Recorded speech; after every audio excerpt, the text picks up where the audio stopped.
Today, I'm going to talk about why I eat 4 eggs a day and why you should as well. Now, you're probably wondering why I consider myself an expert on eggs. That's an excellent question. Sorry, I just had to do that. But it's primarily because I've been eating so many eggs for so many years. That makes me an expert. But there's some really interesting information about eggs and why you should be eating more of them. Now, the first point I want to bring up is that you can't really tell, how good an egg is by the color of the egg yolk. Well, at least recently, because they actually use synthetic coloring. Now that they give chickens to color the egg yolk on exactly what the farmer wants. And there's actually 15 different shades between yellow and orange that you can pick to determine what color your egg yolk is going to be. So unfortunately, the egg yolk nowadays doesn't really tell you about the amount of nutrition in that egg yolk, and they also use different colorings in the meat itself. So you can turn, like a pale white color chicken meat into either yellow or a beige color. So apparently consumers demand a certain color of their chicken meat and their egg yolks. But if you're not using these colored eyes, and you look at the actual color of the yolk, you can tell how much carotenoids present in that egg. You can't tell the nutrition by the color of the shell, okay? Because they come in different colors. That doesn't give you too much data. The nutrition of an egg and a chicken is determined by how they're raised and what they're fed. And unfortunately, chickens nowadays just have absolutely no flavor. Like the chicken breast is bland. They actually have to flavor it. I'm not kidding. Next time you go to the store, let the label for chicken breast. And you're going to notice it has natural flavorings or even artificial flavorings because they're trying to make this tasteless, bland piece of meat tastes more like chicken. So unfortunately, we have grown chickens for size, and we want chickens that can grow fast, because chickens are sold by the weight. Now, in 2015, the cost of a chicken was like $7. Okay, now, to me, that's actually pretty cheap, because, you have to grow the chicken. You have to take care of the chicken. How are you going to make any profit at all if you have to feed the chicken grain? And most of these chickens that are sold conventionally are fed grain. They're not allowed to go out and eat bugs or worms or any of that. But in 1948, the cost of a chicken was like $3. Now, if we compare that to the dollar now, it would be like buying a chicken for $30. And that is because the quality back then is much greater than it is now. Now, before I get into the benefits of egg, I want to just quickly talk about different terms that they use for eggs. So you have free-range eggs, right? Well, what does that actually mean? Well, it means that they're not in a cage. They are cage-free, but it doesn't really mean that they can go outside. It just means that they have access to the outside, and they don't define access. It could be some small little hole in the barn, that they never find. Also, the verification process on free range is not followed up with an on-site inspection. So there's a lot of gray areas when you talk about free range. And then when we get to cage-free, it means that they're just outside the cage, which is a step up.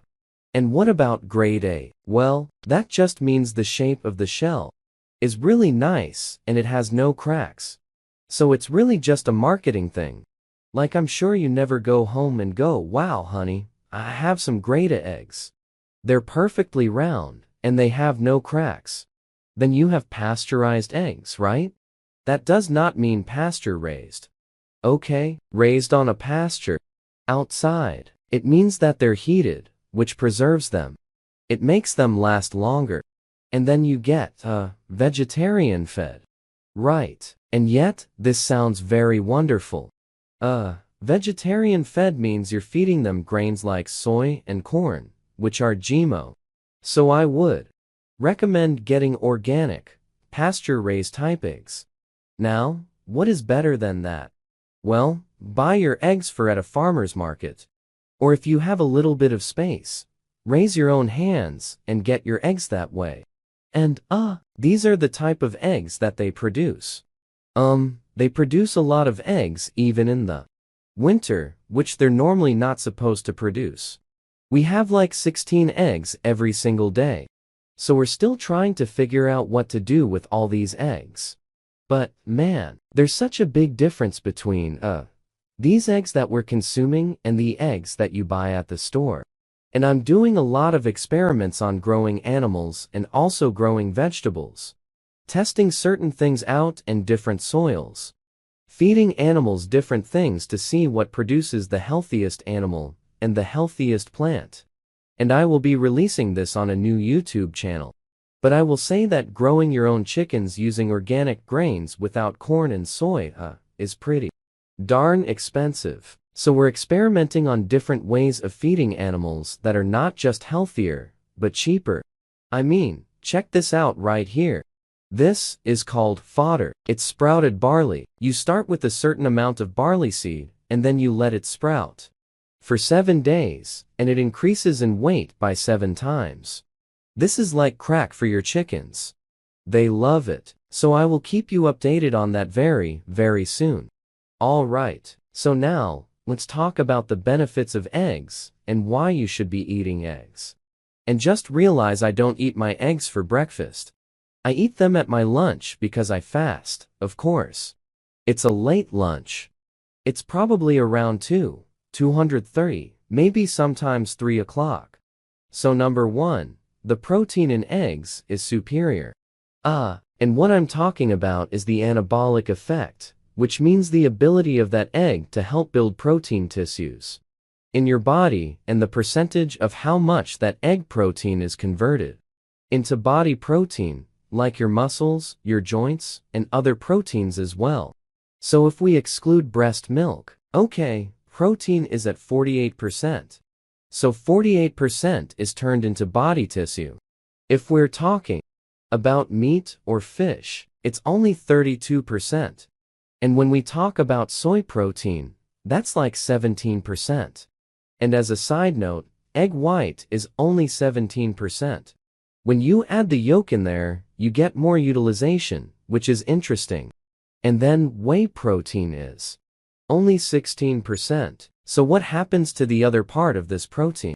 Well, it's converted into glucose and used as fuel. Now, there's another little thing about this I want to mention, and it's called insulin index.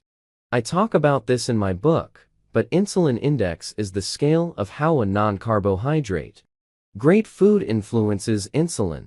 And whole eggs with the cholesterol have a much lower insulin effect than egg whites.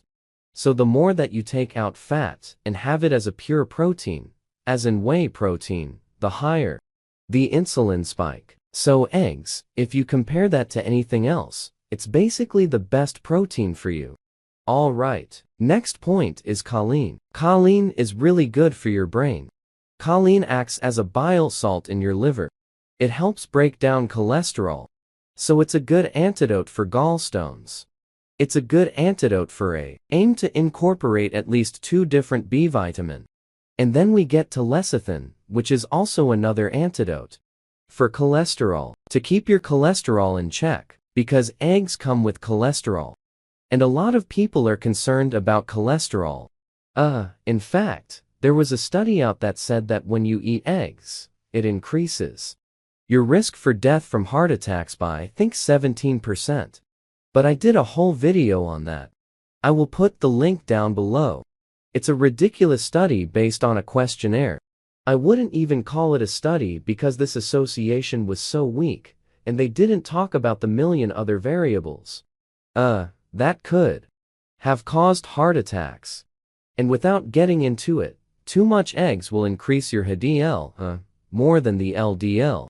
But that's for a different topic. Now, the other cool thing about eggs is that they have a good amount of vitamin K too, which keeps the calcium out of the arteries and keeps the calcium out of the joints. And eggs also have vitamin D, so vitamin D and vitamin K to work together. And there's not a lot of foods out there that will give you vitamin D. Eggs also have vitamin E, good for the heart, good for the skin.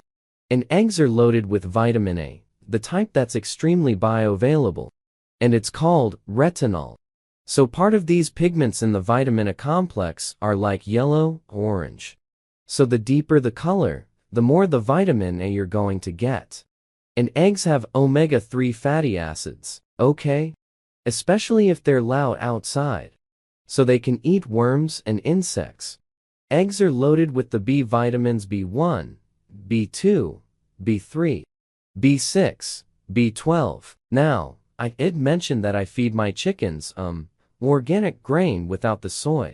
Without the corn, that grain is fermented for 3 days to release a lot of the B vitamins and other nutrients that are locked up in that grain. And not only is that more nutritious, you can feed them less because it helps their digestion. Eggs also have trace minerals and minerals. Eggs also have carotenoids. Okay, that is a nutrient-dense pigment that gives that yolk the color. But it also has a lot of health benefits. Okay, now the two big carotenoids are number 1, lanolin, which is yellow in color, and zeaxanthin, which is more orange. Both of these pigments greatly improve the eye. In fact, the greatest concentration of these carotenoids are in the eye, so they support the lens, the retina. They help prevent macular degeneration. They help reduce the blue light that you're exposed to with all your computers and cell phones, etc. But there's a lot of other benefits too, for your brain as well. Now, one question that has been asked is, how do you prepare an egg to maximize the nutrition in the egg? Because if you're going to heat it too much, you might destroy some of the carotenoids. And so poached or over easy would be a great way to do that. Or if you want scrambled, what I would recommend is crack the egg inside the pan. Let the whites turn a little white. And then turn the heat down. And then mix it up and scramble it after the white part has turned a bit white. This allows you to preserve a lot of these nutrients, as compared to taking your egg in a bowl and mixing it up, and then putting it in the frying pan. So now that you know the benefits of eggs, if you're a small person, maybe you only have 1 or 2 eggs. If you're a larger person, have 3 or 4. And if you have any considerations about the cholesterol and eggs, you got to check out this video right here.